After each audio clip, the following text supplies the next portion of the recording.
So I'll read this now. This is from the ANC.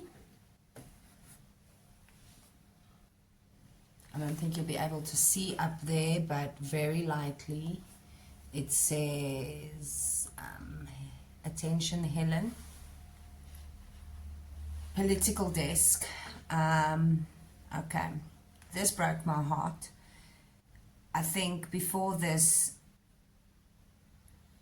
it really did change kind of what I understood, that if the ANC wanted this to work, it would have. I don't think they ever wanted South Africa to work like maybe the Rainbow Nation they portrayed us to be. And this really did broke my heart, because I think any good intention that you've ever had as a white South African in this country was ripped to pieces by this little piece of paper. I hated being Afrikaans. I hated being white in South Africa. I hid from majority of conversations and withdrew and respectfully didn't involve myself in many things in South Africa.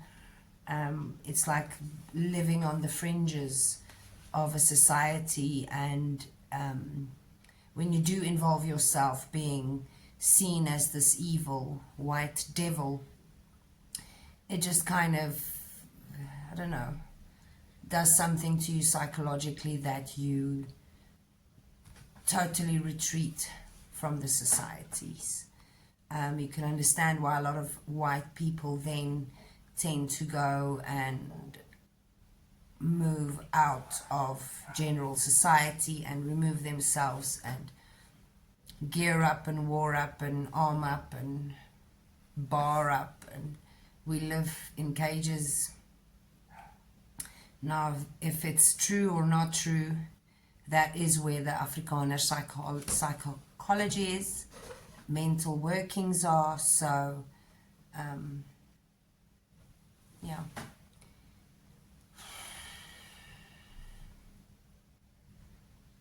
I'm becoming whiter as we speak.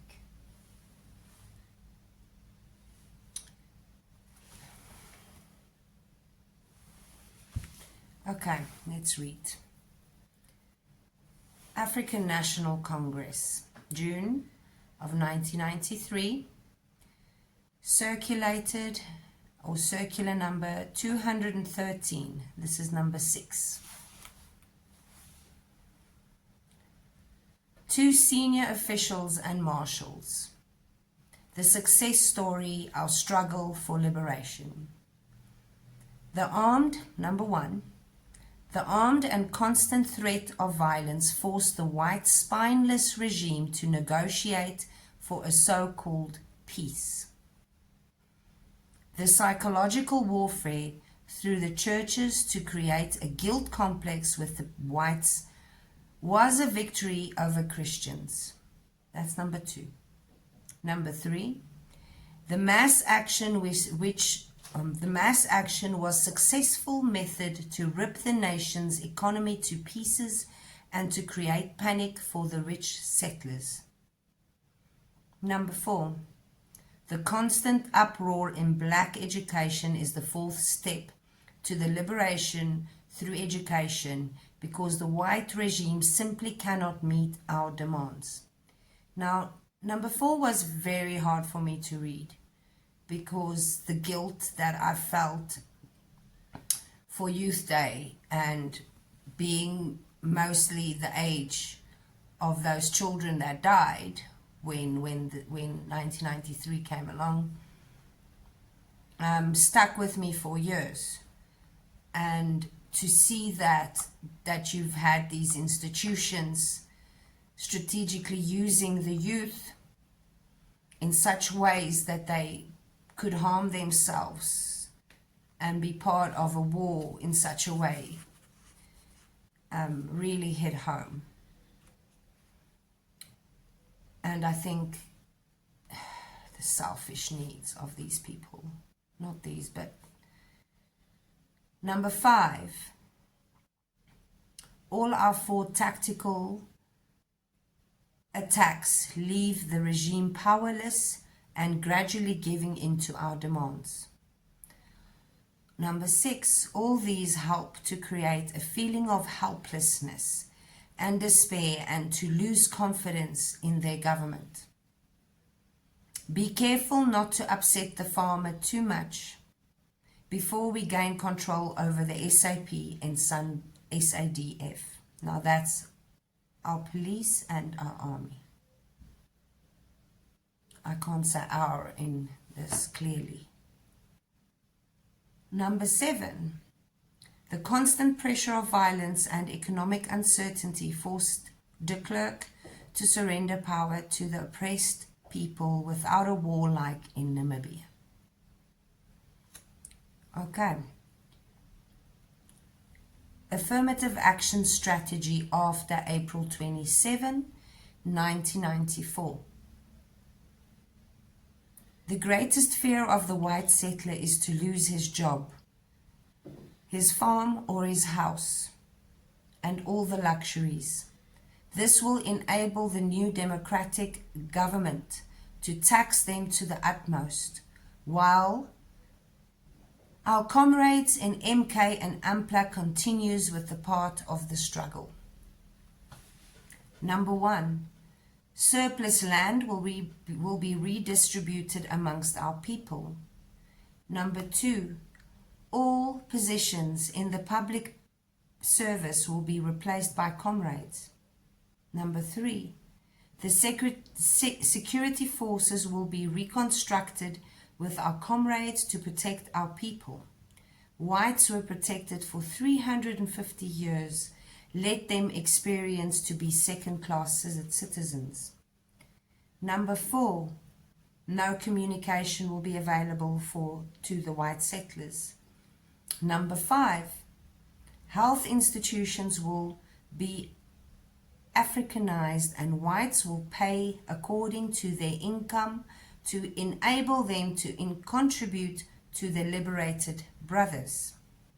Number 6, some white schools will be allowed because most settlers will pay their last cent for white education, and this will provide more money for our people. Number 7,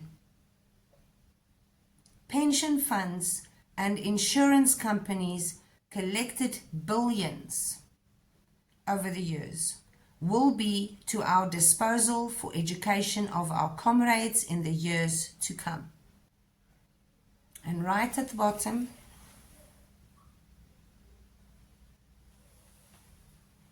Viva, kill the boer, kill the farmer.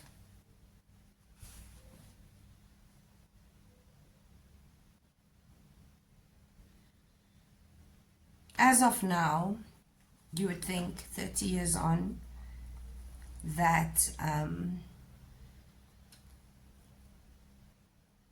these things would have been trashed by now. But as of now, of affirmative action strategy, we're on number 6 and 7. Everything that was built by the Afrikaner, everything that they could take pride in, everything has been destroyed. From Eskom, that was built by Van Biljon, and Jan Smuts brought a South African in from America to create Eskom. The fact that it's still actually managing under the huge amounts of pressures that it had to endure just shows you how extremely resilient our infrastructure was. I think this really broke me to pieces, and I understood then, and as I do believe maybe Donald Trump understands then also, I don't think the ANC will ever stop till there's no white man left in South Africa, either by bloodletting or leaving or moving.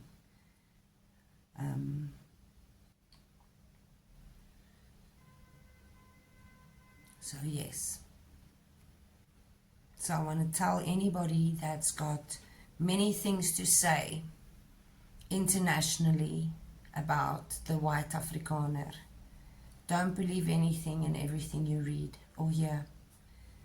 We were a bunch of people that really, really, really wanted to see South Africa thrive and grow. And our hearts have been broken over and over. We've lost people we've loved. People have died, horrible deaths, for this country, for their language, for our people, for doing the right thing. We've been kept in cages, psychologically, emotionally, financially.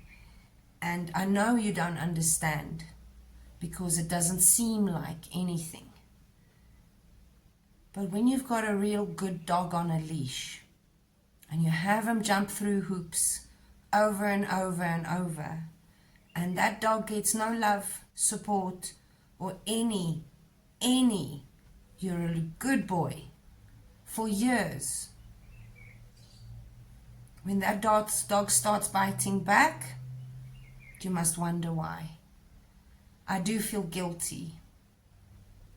I feel guilty as a white person on this continent. I feel guilty for having people's mindsets have to go to such an extreme, even against their own soul, to try to defeat us, to rip us to pieces, psychologically, like it says here.